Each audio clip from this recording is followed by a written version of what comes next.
This movie is obsessed with chickens. Come to feed you. Chicken thinks he's a chicken. Today we begin 1973's Dr. Tarr's torture dungeon with Gaston. Gaston's father died in a sanitarium and he's been obsessed with treatment since. He learns that his friend from college happens to own the neighboring property of Dr. Maillard's sanitarium and goes to get a tour. But getting to the sanitarium is harder than expected as there's logs blocking the road, armed guards, and whatever these people are. Retro! Baphomet! Belfegor! Badi retro! Astarot! Behemoth! Once Gaston finally makes it into the sanitarium, it doesn't take long for things to get weird as the wide, empty spaces are quickly filled with staring eyes.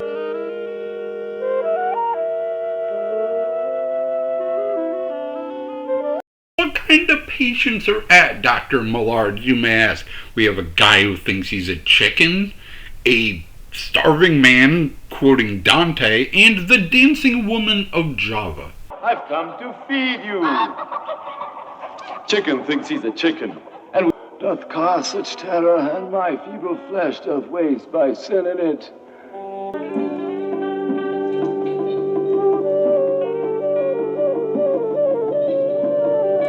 While Gaston is getting a tour of the facilities, his friend is out in the woods being attacked by roaming crazies.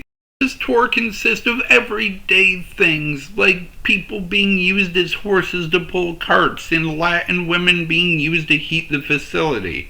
What? You know, LeBlanc, I consider them all like my children, and this is their home. And change is meant to such an extent that they forget their aggressive nature. Oh, wonder of wonders, Monsieur LeBlanc. All the while, Dr. Maillard will not shut up. Seriously, what is this man talking about? Religion has just come out from the very bowels of an electric golem. The alchemist's dragon will now be crowned with a crux ansata, spitting luminous pyramids over its timeless temple. He goes on forever. The goddess from the future is now facing you. Will you dare question her? The Electro-Sphinx, glaring hypnotically at her infants. Gaston finally reaches his end. It was fine when these guys pulled on a ladder he was trying to climb, or even threw chickens at him. But he finally snaps after the dancing woman of Java tries to stab Dr. Maillard.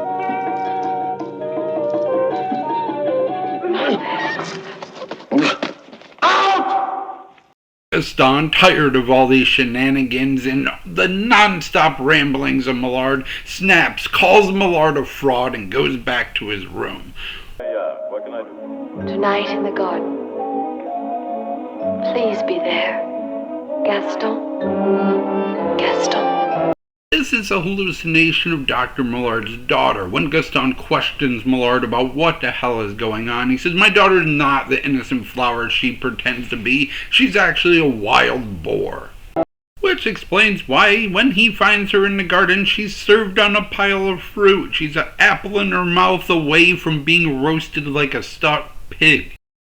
Okay, this is probably when I should tell you that this movie is labeled a dark comedy. To this point, there has been no comedy elements in the movie at all. It's been a pretty serious psychological horror, except for when the friend shows up, as he, to comedy music, escapes his captors. Well, I'll be damned. Cuvier. Gaston, his friend, and the daughter try to escape, but are immensely ineffective. I got it, Gaston! I got it!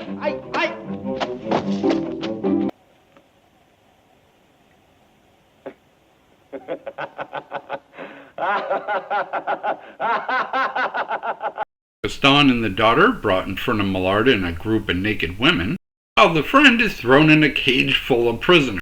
That's right, prisoners, because these are the actual employees of the sanitarium. Dr. Maillard was a fraud. He was a patient who staged an uprising and now is reigning as a godlike figure over the patients. He gathers everybody, including the real Dr. Maillard, together to throw a giant party for himself. And it is crazy, and it goes on way too long.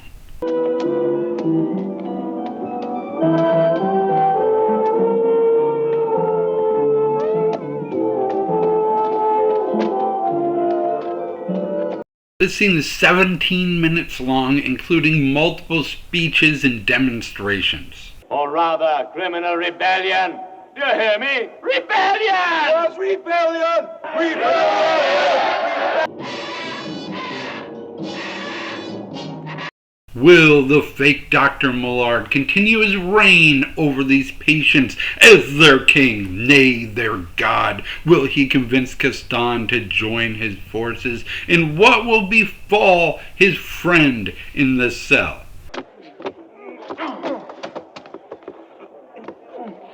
Vive la révolution!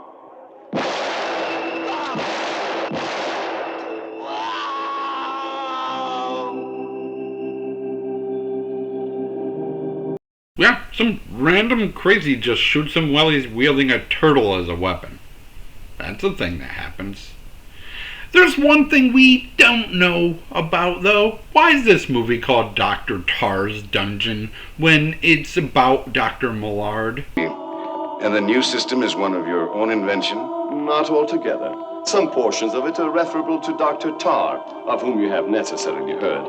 And again, there are modifications in my plan, which I am happy to acknowledge as belong of right to the celebrated Professor Feather. It's a tar and feather joke. He tar and feathers people that he disagrees with.